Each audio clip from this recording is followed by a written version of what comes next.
Because CPF money is long-term saving.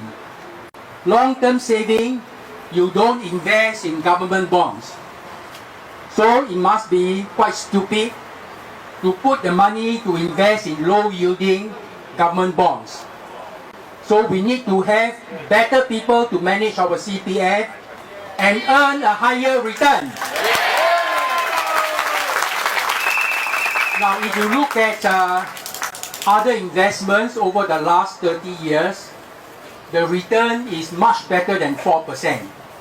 So if the CPF is better managed, can be 6, even 7%. So the first demand is give us a better return on the CPF. The second demand is give us the option to opt out of minimum sum. To opt out of CPF Life. Now, I want to suggest that you should not take out all your money at 55. It's too early. What? So it should be 1/3 at 55 and 2/3 at 65.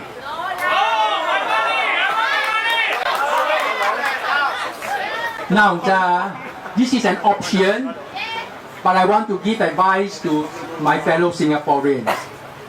If the CPF pay better interest rate, it's better to keep some money there. Don't take it all out because you might make a mistake and lose all of it.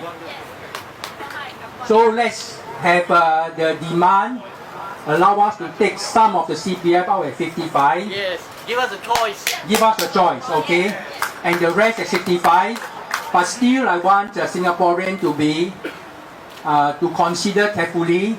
If CPF is giving a better, good return, good interest rate, keep some of your money there. Don't take it all out. And in Singapore, more and more companies struggling are saying, I can't afford the high cost of Singaporeans. I have to get someone cheaper. So this is another big problem. Now I want to say this, and those of you who follow me also will know what I think.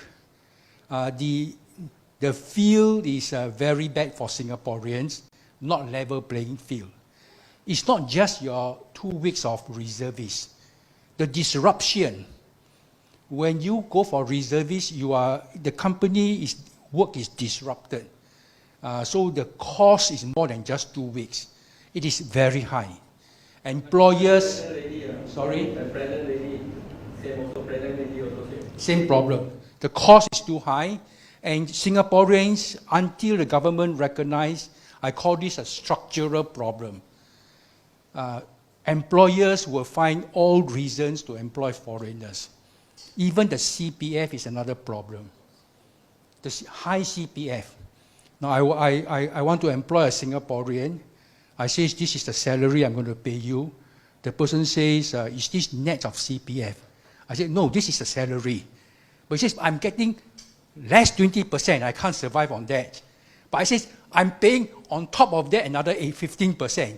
So your cost is a difference of 35%. This is quite a big problem. What are the real challenges facing Singapore? Now, I have been worried about this for many years. When Lee Hsien Loong was Prime Minister, and even when Goh Chok Tong was Prime Minister. What were my worries? We become very high cost. We become uncompetitive. We become very wasteful. And all this will affect us. And our people are now worried. They are worried about the future. They are worried about the cost of living.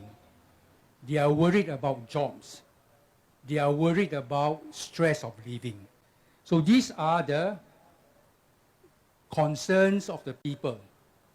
Now, if these are the concerns of the people, why are the government not addressing this issue?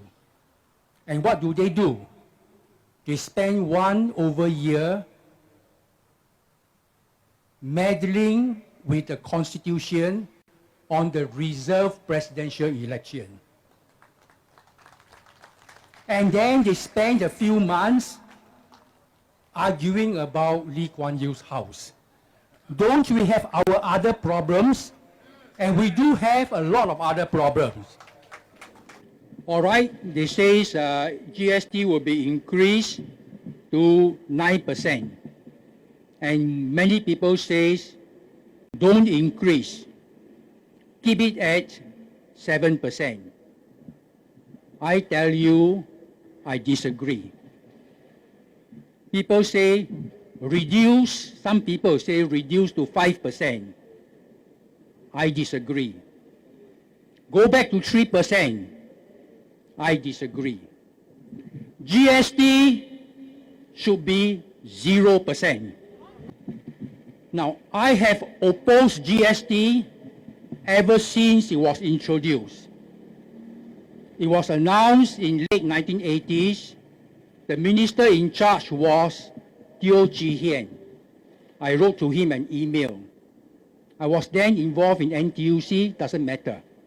I told him we don't need GST. GST will be very harmful.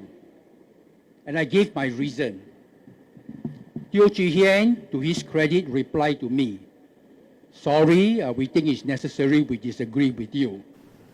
When national service started in the 1960s, Singapore was a poor country. Singapore was a weak country militarily. I supported national service. Most Singaporeans think the same. We all supported national service in the early days. Do you agree? 50 years have passed. Singapore is no longer a poor country. Why are we still expecting our male citizens to serve national service and get a miserable allowance? Why can't we pay them a proper salary? They need this for their future.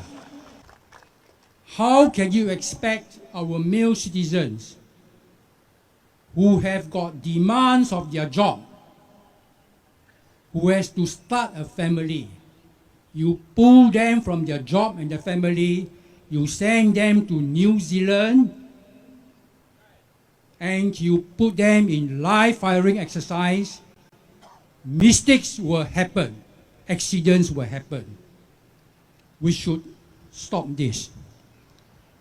So I call the government to review the national service policy. 2019, 50 years have passed. Times have changed. We have different challenges. We cannot continue to disadvantage our male citizens in this way.